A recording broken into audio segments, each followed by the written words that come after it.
설을 한 번 더 맞이했으니까 우리 옆에 분들과 새해 복 많이 받으십시오. 인사 나눕시다. 설 명절을 맞이하게 되었습니다. 요즘 들어와서 예전에 고향을 떠나기 전에 고향집에서 보냈던 설 명절이 많이 생각납니다.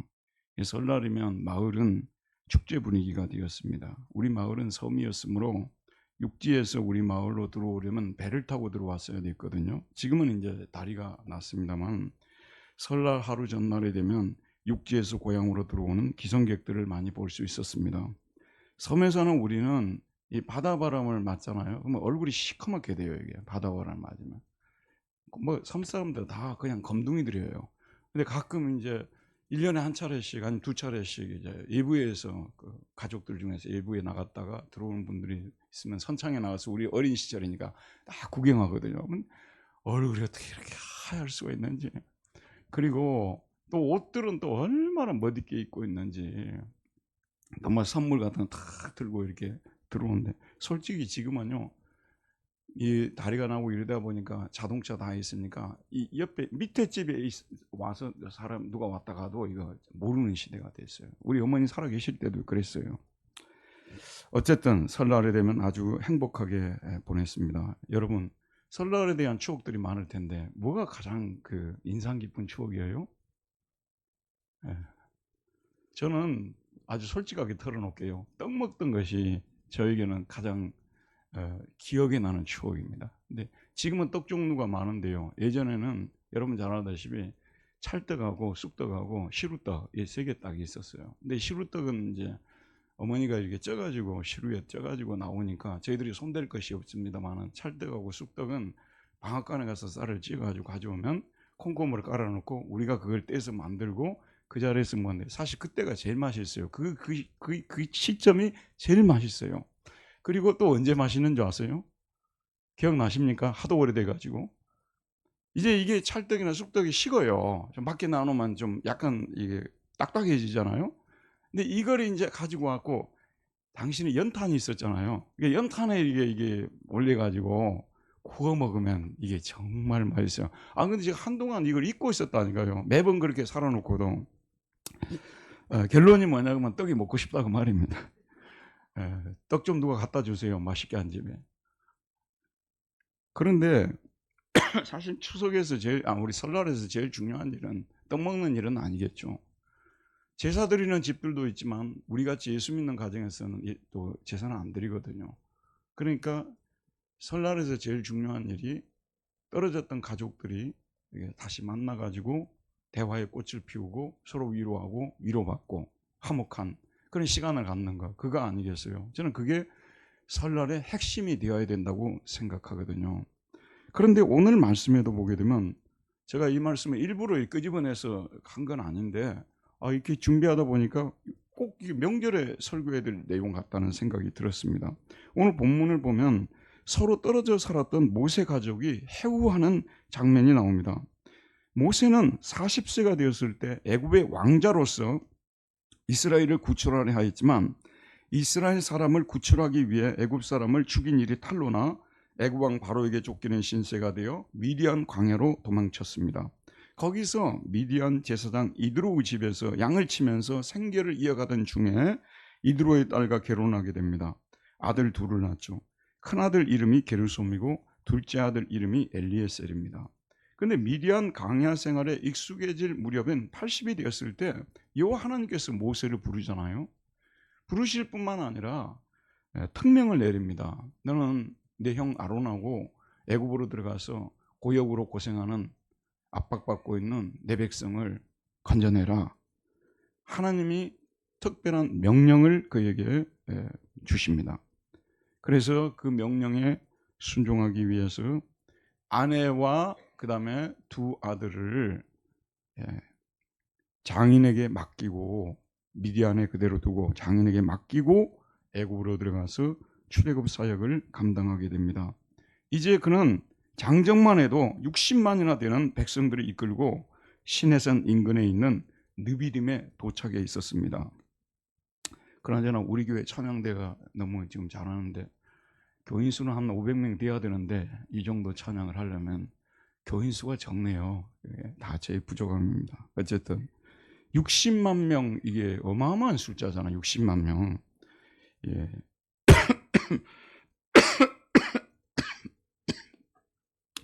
60만이나 되는 백성들이 끌고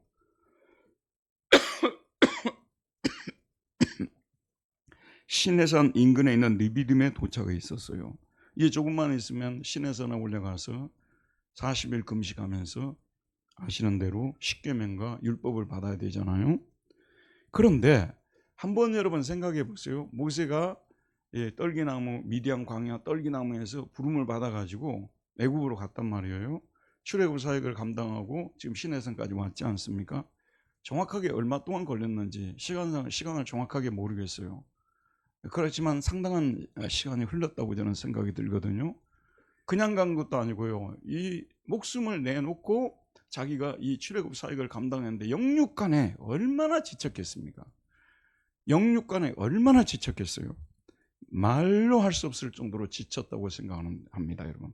그런데 우리 경험을 통해서 말할 수 있는 것은요, 내가 너무 영육간에 지쳤을 때 내가 진짜 그 사람이 왔으면 좋겠다는 그 사람 있잖아요.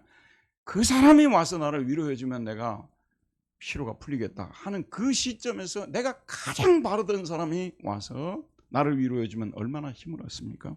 근데 그때 가장 오지 않았으면 좋겠다는 사람이 나타나면 나는 죽겠죠, 이제.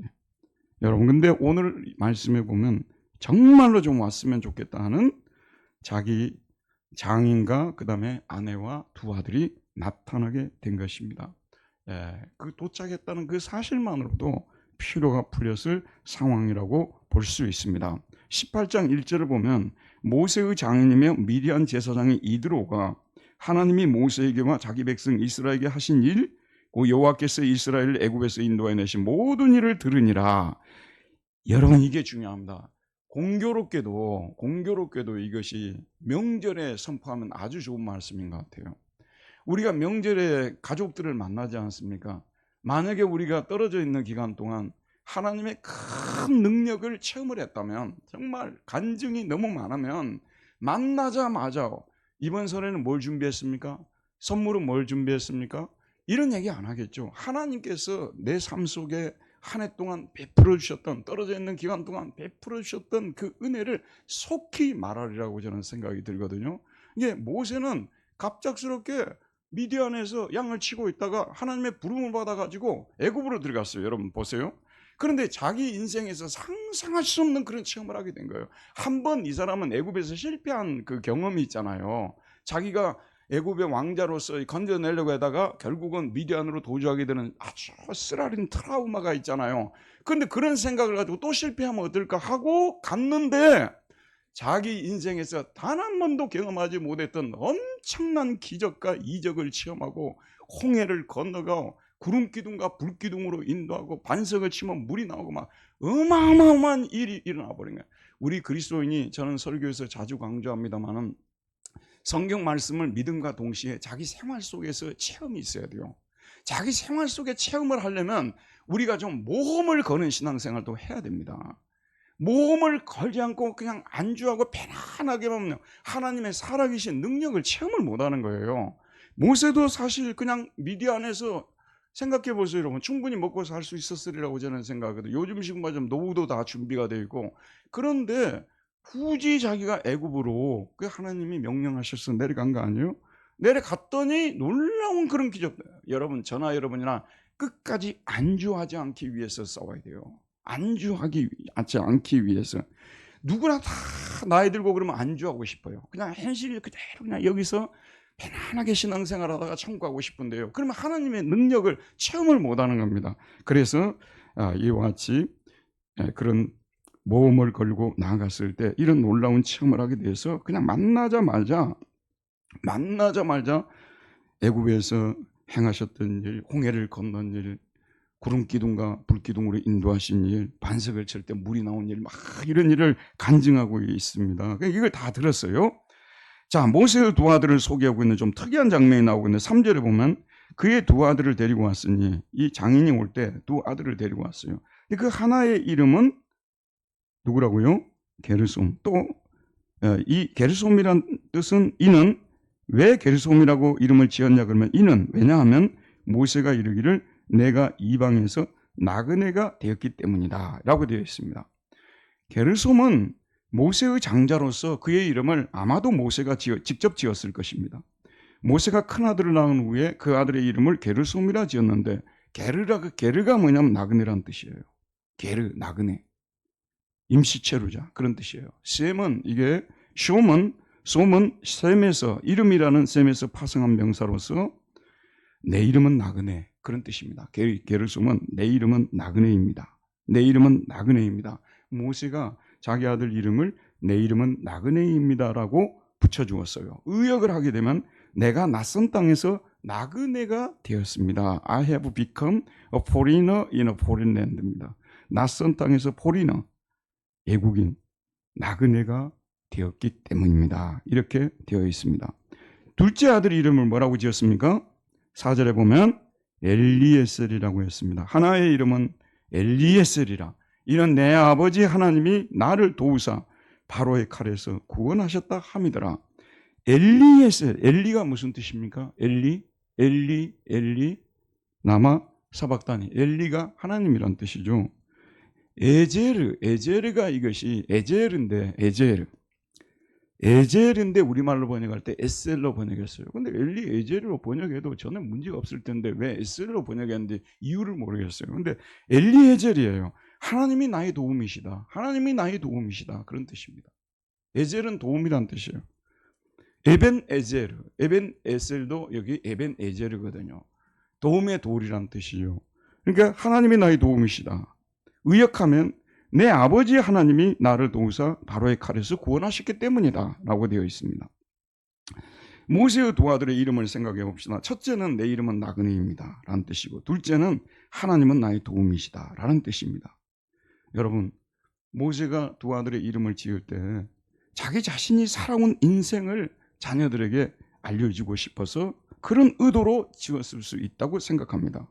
그는 자녀들에게 말하고 싶었을 것입니다. 내 인생에 있어서 하나님은 어떤 분이셨는지 아느냐? 나를 게르솜, 나를 나그네로 살아가게 하신 분이셨고, 엘리에셀, 비록 나를 나그네로 살아가게 하셨지만 많은 도움을 주셔서 나를 구출해 주신 분이다. 이렇게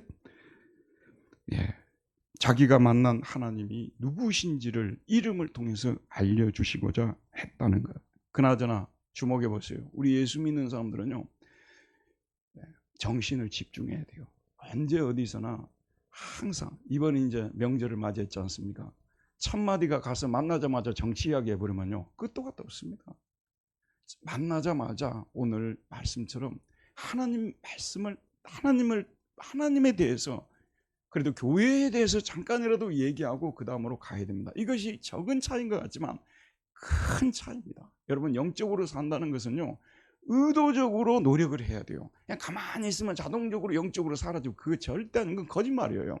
의도적으로 해야 돼요. 오늘 이제 가족들을 만나고 친척들을 만나러 가는데 내가 딴 말은 못해도 교회는 갑시다, 올해부터는 교회 다닙시다, 이 말은 해야 되겠다 하고 오는 것과 그냥 가서 뭐냐 정치 이야기 막 가족 이야기 막 이거만 하고 오는 것은 차이가 있다고 생각해요. 큰 차이라고 보거든요. 그렇기 때문에 모세는 자기의 삶의 모든 영역 속에서 하나님을 느끼고 하나님 앞에서 사는 사람이었기 때문에 자기가 살아오면서 만난 하나님을 자녀들에게 알려주고 싶었어요. 그래서 이름을 게르솜, 엘리에셀 이렇게 지어서 하나님의 어떤 분인가를 알려주셨습니다. 첫 번째 하나님은 게르솜의 하나님이셨습니다. 하나님은 모세가 살아오는 동안 즐거워 나그네로 살게 하셨어요. 여러분, 모세는요, 자기 스스로 나그네가 돼서 살겠다고 결심하고 나그네 된 적 없어요. 한번 모세의 일생을 생각해 봅시다. 저희들 주변에도요, 어릴 때부터 아주 그냥 부모도 아주 그냥 양쪽이 다 좋고 집안도 좋고 반듯하게 자란 분들도 있습니다만은, 가족사를 물어보게 되면 복잡한 가정들 많습니다. 정말 가슴 아픈 일들이 너무 많이 일어난 가정들도 많은데, 우리는 문학이라든지 또는 드라마 같은 걸 통해서만 체험하지 잘 모르죠. 근데 모세는요, 진짜 만약에 이 어린 시절에 그 힘든 걸 얘기하자면 모세처럼 비참한 사람이 없었어요. 여러분이 너무나 잘 알다시피 모세는 부모가 그를 낳자마자 애굽 왕이 그 즈음에 태어난 히브리인들의 모든 영아들을 죽이라는 영아 살해령을 내렸지 않습니까? 모세 부모가 그 아들을 살리고자 갈대 상자를 만들어 그 속에 그를 두고 그 상자를 나일강에 띄어보내지 않습니까? 마침 바로의 공주가 나일강에 목욕을 하러 왔을 때 그 갈대 상자를 발견하고 그 속에 아이가 있는 것을 보았습니다. 그녀는 그를 데려다가 바로의 왕궁에서 키웠죠.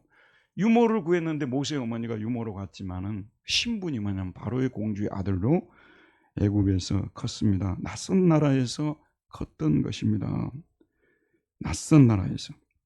그러다가 이스라엘 백성을 구원하고자 애굽 사람을 쳐 죽인 사건이 탄로나 미디안 강해로 도망가서 거기서 미디안 제사장 이드로의 딸과 결혼해서 40년 동안을 나그네로 살았습니다. 이스라엘을 출애굽시킨 후에 시내 광야 목전에 있는 지금도 그는 여전히 나그네로 살아갑니다. 모세가 어느 순간부터 그렇게 생각했을 거예요.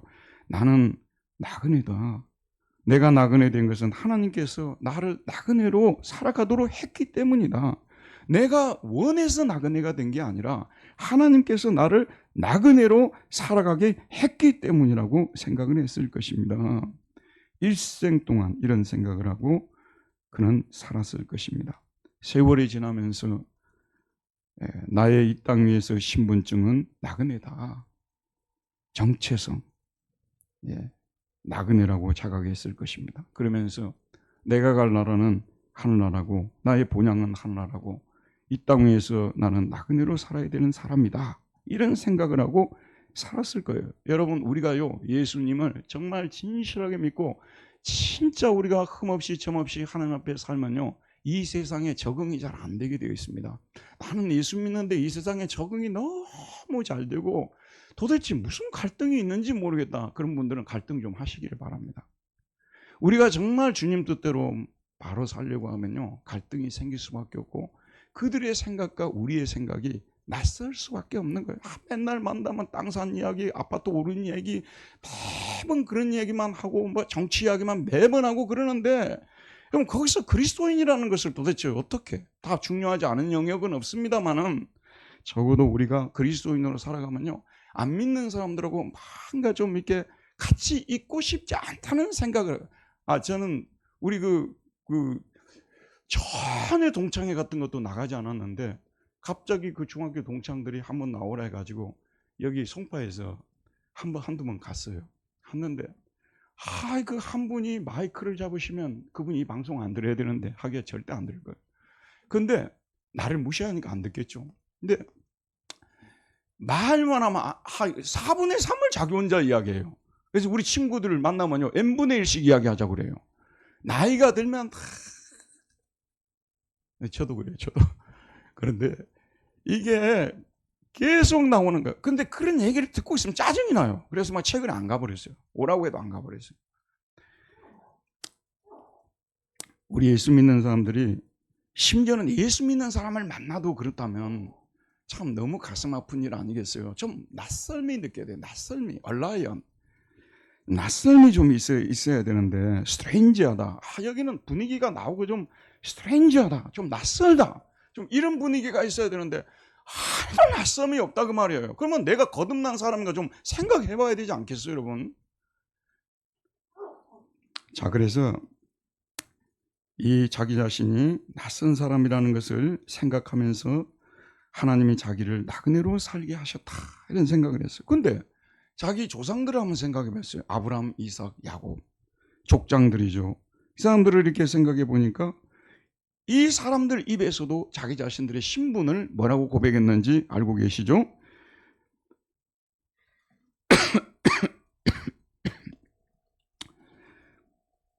요셉이 애굽의 총리가 돼가지고 죽었다고 생각했던 요셉이 살아있어요.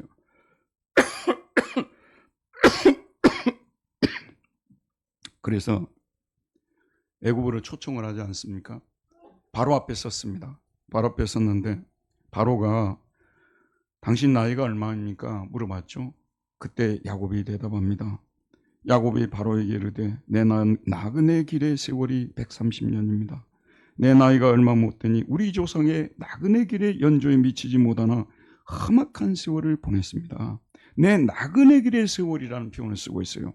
우리 조상의 나그네 길의 연조에 미치지 못하나 야곱은 자기 자신을 나그네라고 생각했어요. 하기야 자기 자신이 갈대 우르 땅에서 떠나지 않았습니까? 근데 지금 살고 있는 건 가나안 땅이니까 나그네라고 말할 수 있는 거죠.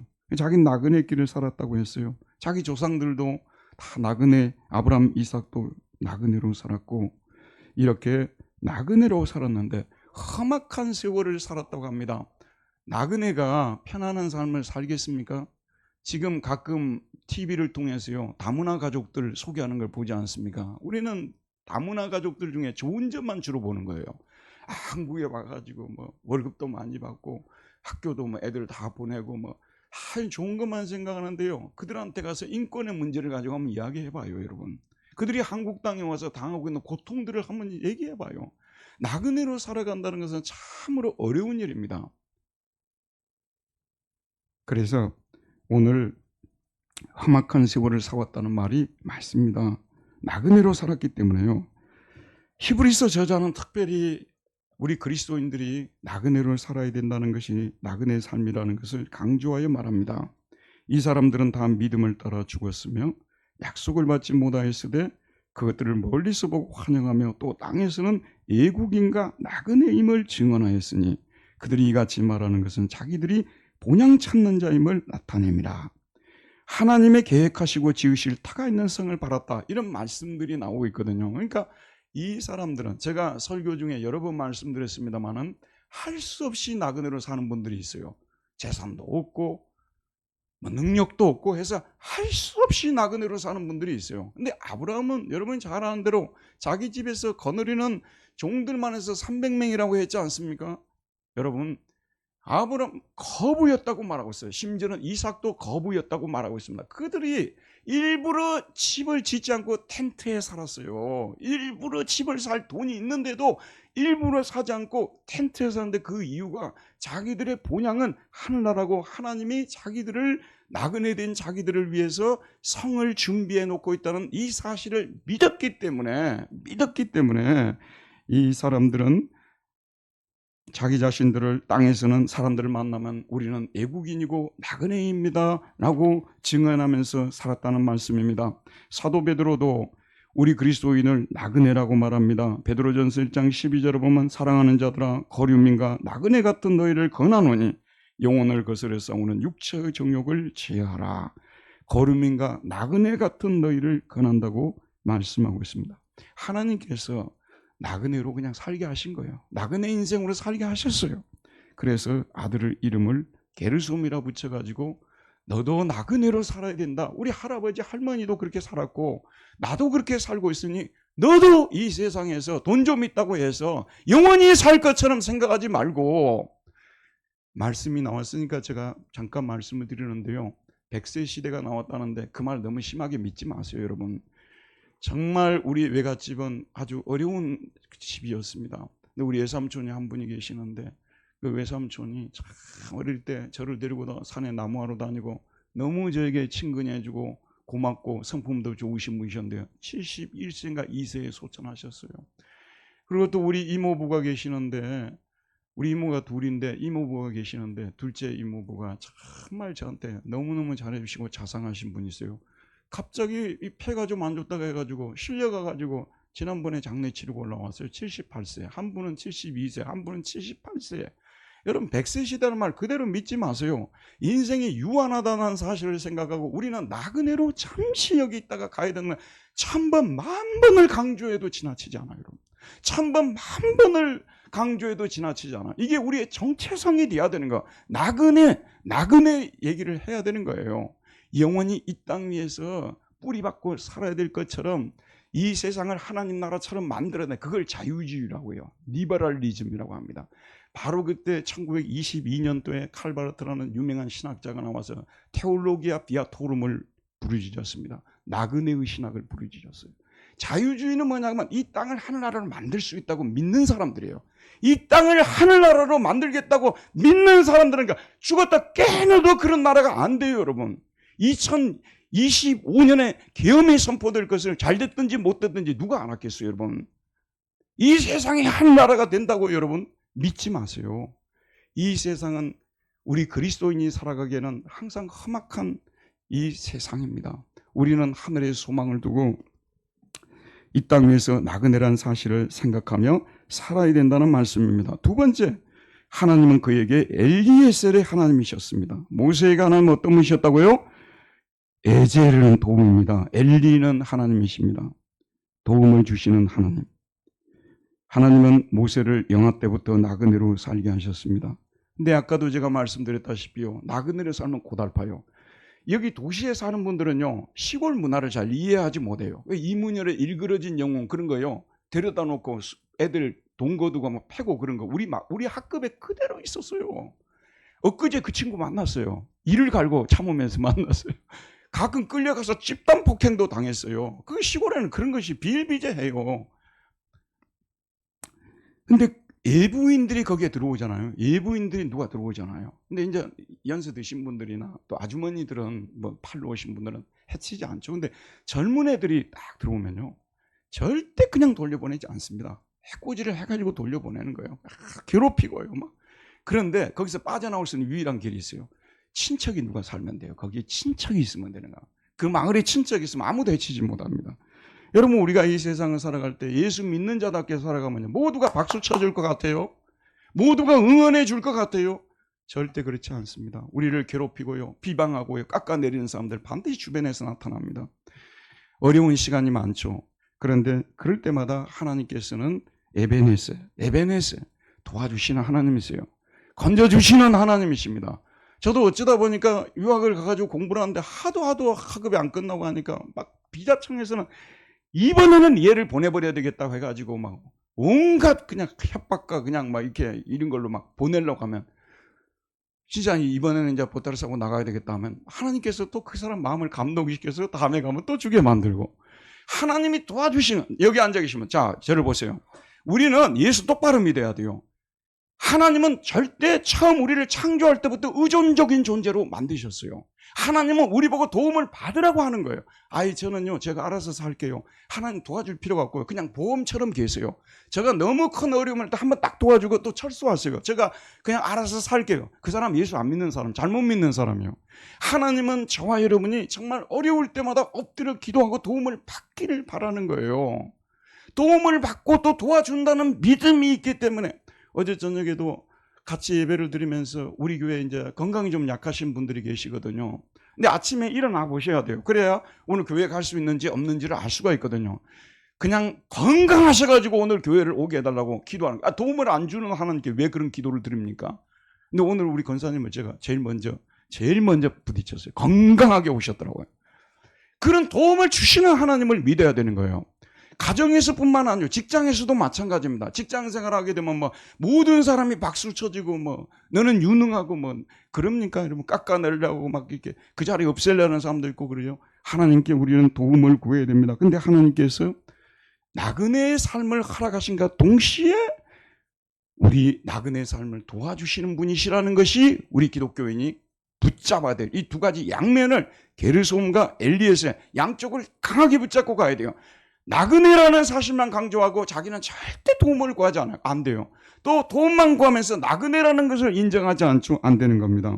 그래서 오늘 말씀에 보면 하나님이 자기와 이스라엘 백성들을 도와주셨다는 말씀이 여러 번 나오고 있습니다. 그 구절들만 한번 보도록 하겠습니다. 4절을 같이 한번 읽어봅시다. 4절입니다. 같이 읽읍시다. 시작. 하나의 이름은 엘리에셀이라. 이는 내 아버지의 하나님이 나를 어떻게 했다고요? 도우사 바로의 칼에서 구원하셨다 함이니라. 8절 한번 보겠습니다. 모세가 여호와께서 이스라엘을 위하여 바로와 애굽 사람에 행하신 모든 일과 길에서 그들이 당한 모든 고난과 여호와께서 그들을 구원하신 일을 다 그 장인에게 말하매라고 되어 있습니다. 그 다음에 9절에서 11절 한번 보도록 합시다. 이들과 여호와께서 이스라엘에게 큰 은혜를 베푸사 애굽 사람의 손에서 구원하심을 기뻐하여, 애굽 사람의 손에서 어떻게 하심을요? 구원하심을. 이들과 이르되 여호와를 찬송하려다 너희를 애굽 사람의 손에서와 바로의 손에서 건져내시고 백성을 애굽 사람의 손 아래에서 건지셨도다. 이 건진다는 야차르라는 이 단어가요, 반복해서 나오는데 뒷부분에는 사역 강조형을 쓰고 있습니다. 이 말은 뭐냐면 도움을 요청했을 때 하나님이 힘을 행사해 가지고 바로의 손에서 끄집어내서 구원해 주셨다는 말씀까지 나오고 있어요. 우리가 두려워야 될 것은요, 예수 똑바로 못 믿는 것이 두려워하는 거지, 예수만 똑바로 믿어보세요. 세상에 두려울 것이 없어요.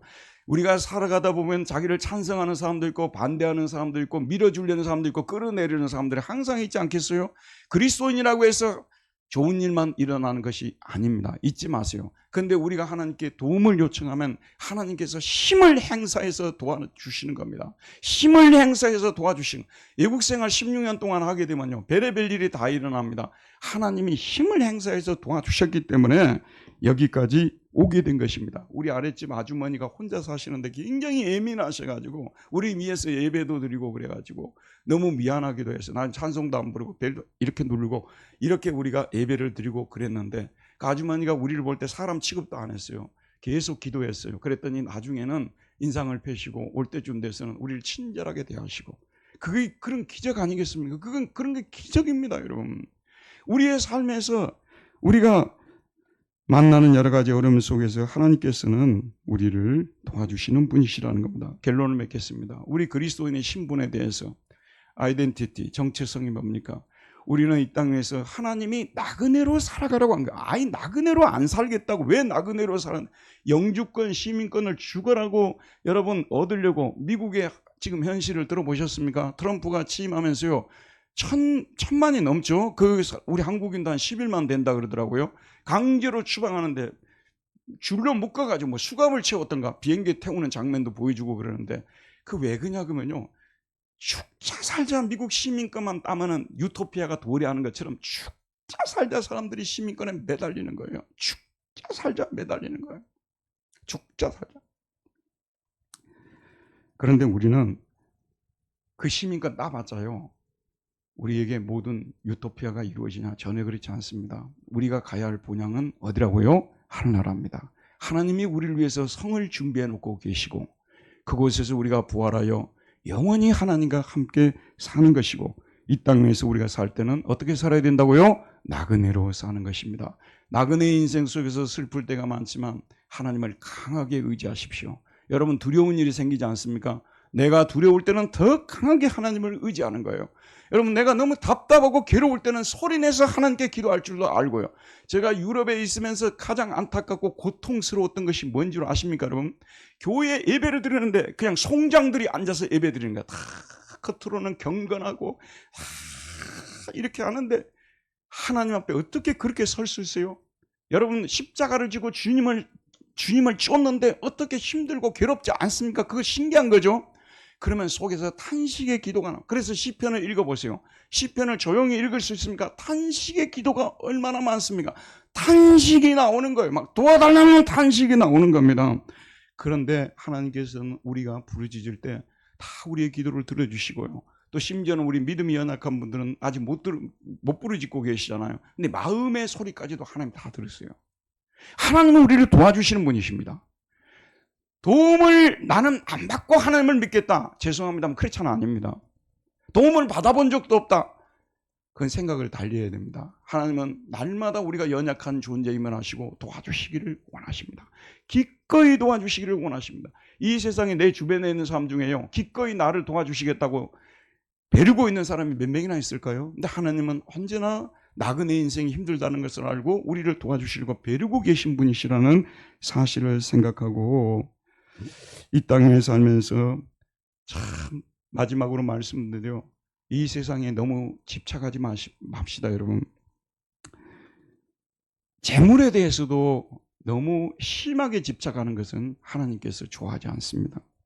그래서 하나님이 기뻐하는 삶을 히브리서 13장에는 11장에서 나그네 삶을 말한 다음에 13장 13절에서 16절, 이 구절 너무 좋은 구절이니까요, 우리 한번 다 같이 찾아서 읽어보고 여러분도 집에다 써서 붙여놓으면 좋겠습니다. 저는 이 구절을 너무 좋아하니까요. 히브리서 13장 13절에서 16절, 신약성경 369쪽입니다. 369쪽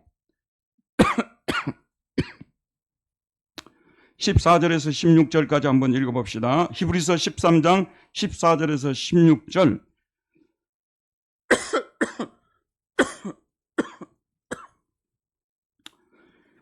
히브리서 13장 13절에 14절에서 16절입니다. 시작. 우리가 여기에는 영구한 도성이 없으므로 장차 올 것을 찾나니 그러므로 우리는 예수로 말미암아 항상 찬송의 제사를 하나님께 드리자. 이는 그 이름을 증언하는 입술의 열매니라. 오직 선을 행함과 서로 나누어 주기를 잊지 말라. 하나님은 이 같은 제사를 기뻐하시느니라.